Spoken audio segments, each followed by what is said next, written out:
তেহারি না বিরিয়ানি এটা কি পুরান ঢাকার মোরগ পোলাওয়ের চিকেন এটা আপনি চাইতেও তো কম।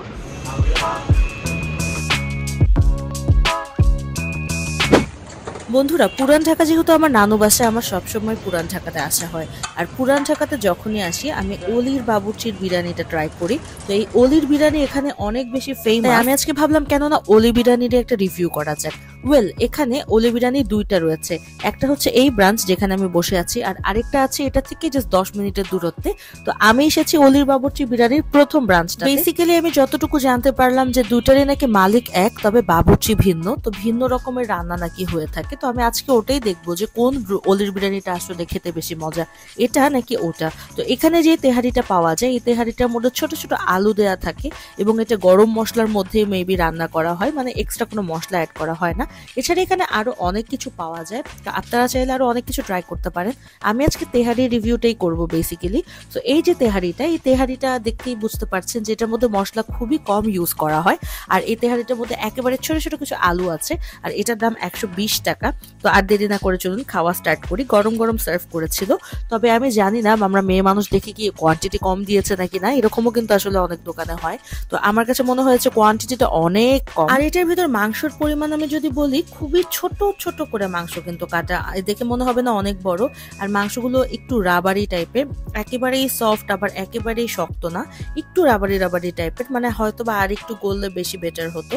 যেমন আমরা মাখন বিরিয়ানি বা অন্যান্য যে নাজরা বাজারের বিরিয়ানিগুলো খেয়ে থাকি, হাজির বিরিয়ানি, যেগুলো ধরার সাথে সাথে একেবারে গলে যায়, একদম মিশিয়ে যায় হাতের সাথে। তো এটা এরকম না, একটু হার্ড ছিল। সো আমার মনে হয় আর একটু যদি সফট হতো তাহলে ভালো হতো। আর আমি নিয়েছিলাম হাফ প্লেট। তবে আমি বলবো যে হাফ প্লেট আসলে এখানে হাফের থেকেও কম মনে হচ্ছিল আমার কাছে। তো আর দেরি না করে আসলে একটু টেস্ট করে দেখা যাক যেটা আসলে কেমন। তো টেস্ট করার পর আমি যেটা বুঝতে পারলাম, যেটা আপনাদেরকে ফার্স্টেই ধরে বলেছি সেটাই, মাংসটা আর একটু বেশি গললে ভালো লাগতো। তো এই হচ্ছে বিরিয়ানির মেইন আকর্ষণ, আমি আপনাদেরকে যেটা বলছি। তো পুরান ঢাকার যে একটা ভাইব থাকে, সেই ভাইবটা কিন্তু এখানে আমি অতটা পাইনি।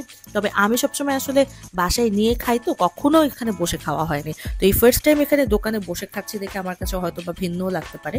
তবে আমি বলবো যেহেতু খাবারটা গরম ছিল, এই জন্য আমার কাছে মোটামুটি, তবে আহামরি কিছু না, একেবারে যে খুবই মজাদার কিছু সেরকম কিছু না, একদম ওকে ওকে টাইপের, আমি 50-50 টাইপের বলবো আর কি। তো আমার কাছে মনে হয়েছে যে মশলা যেটা, সে মশলাটার ঘ্রাণটা একটু বেশি নাকের মধ্যে লাগছে, একটু যদি কম মশলা থাকতো আরো ভালো লাগতো। আর আলুটা না এটার সাথে যাচ্ছিল না, আলুটা না থাকলে বেটার হতো। এনিওয়েজ, আমি এখন চলে যাচ্ছি অলি বিরিয়ানি 2-তে, যেটা নাকি মালিক এক কিন্তু বাবুর্চি ভিন্ন। তো বাবুর্চি তো হচ্ছে মেইন, এখন বাবুর্চি ভিন্ন হলে তো খাবারের টেস্ট অবশ্যই ভিন্ন হবে। তো এই অলির বিরিয়ানি হাউস 2-তে আমি চলে এসেছি। আচ্ছা, এটাও অলি বিরিয়ানি আর ওইটাও অলি বিরিয়ানি, দামের পার্থক্য, খাবারের পার্থক্য কেন? এটা আপনার মহল্লার দোকান তো তাই একটু কম দাম। ও, কি দুইটা কি এক? তা আমি যখন জিজ্ঞেস করলাম যে মানে আপনার ওইটাই, তখন বলতেছে যে এটা এক না, ওটা আলাদা। আপনার পার্কটা আলাদা হয়ে যায়, মালিক এক। ও, তো আপনি নিজেই শুনতে পেরেছেন। তো আমি এখন বলছি, এখানে আসলে তাদের খাবারটা এখনো আসেনি। আমি একটু দুপুরের পর গিয়েছিলাম, তো তাদের প্রথম ব্যাচের খাবারটা শেষ হয়ে গিয়েছিল। সো তারা যেটা করেছিল, আমার যতটুকু ছিল ততটুকুই আমি পার্সেল নিয়ে নিয়েছিলাম, কারণ মাত্রই আমি খেয়েছি, বারবার তো আর খেতে পারবো না। তো আমি ভাবলাম যে বাসায় যেয়ে এটা ট্রাই করবো। আর এখান থেকে আমি এর আগেও কিনি, তো আমার কাছে মনে হয় যে এদের খাবারটা আমার কাছে এবং পরিবেশটাও আমার কাছে ওইটার তুলনাতে আসলে বেশি ভালো লাগে। আর এটার খাবারটা আমি যখন ট্রাই করেছি, আগের থেকেই বলে দিচ্ছি, এটা খাবারটা আমার কাছে খুব ভালো লেগেছে। আর এটার কোয়ান্টিটিটা বেশ ভালো ছিল। শেষ হয়ে গিয়েছে বলে তাই বলছি না, যখন তাদের ফুলফিল থাকে একদম, তখনও তাদের কোয়ান্টিটিটা আমার কাছে ভালো লাগে। এদের কোয়ান্টিটিও ভালো এবং কোয়ালিটিটাও আমার কাছে বেশি ভালো লাগে। 2 যেটা, সেটার কথা বলছি। তো আমার মনে হয় যে আমি এর পরবর্তীতে, আর এটার দাম কিন্তু 100 টাকা ছিল, আমি বলতে ভুলে গিয়েছিলাম। তো আমার মনে হয় কি এটার খাবারটা আমার কাছে বেশি ভালো লেগেছে। অ্যান্ড এটা রিজনেবলের মধ্যে একটা তেহারির একটা ফিল ছিল, এটার মশলাটাও পারফেক্ট ছিল। দুইটা বিরিয়ানির দোকানের দামও আলাদা আর হচ্ছে টেস্টও একদম আলাদা। তো আমি ভেবেছিলাম যে যেটা ফার্স্ট গেলাম সেটার খাবারটা বেশি মজা হবে, কিন্তু আসলে তা না। যেটা পরের বার গেলাম সেটার খাবারটা আমার কাছে বেশি ভালো লাগে, আর সেটার দামও মাত্র 100 টাকা, আর ওটার দাম 120 টাকা।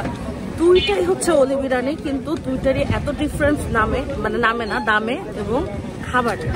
তো আপনারা যারা যদি এই এরিয়াতে আসেন, সূত্রাপুর বা গ্যান্ডারি এরিয়াতে আসেন, আপনারা ট্রাই করে দেখতে পারেন। আমার কাছে খুব ভালো লেগেছে। বাই দ্য ওয়ে, আমার এই ইউটিউব চ্যানেলটা সাবস্ক্রাইব করে দিন যারা এখনো সাবস্ক্রাইব করেননি।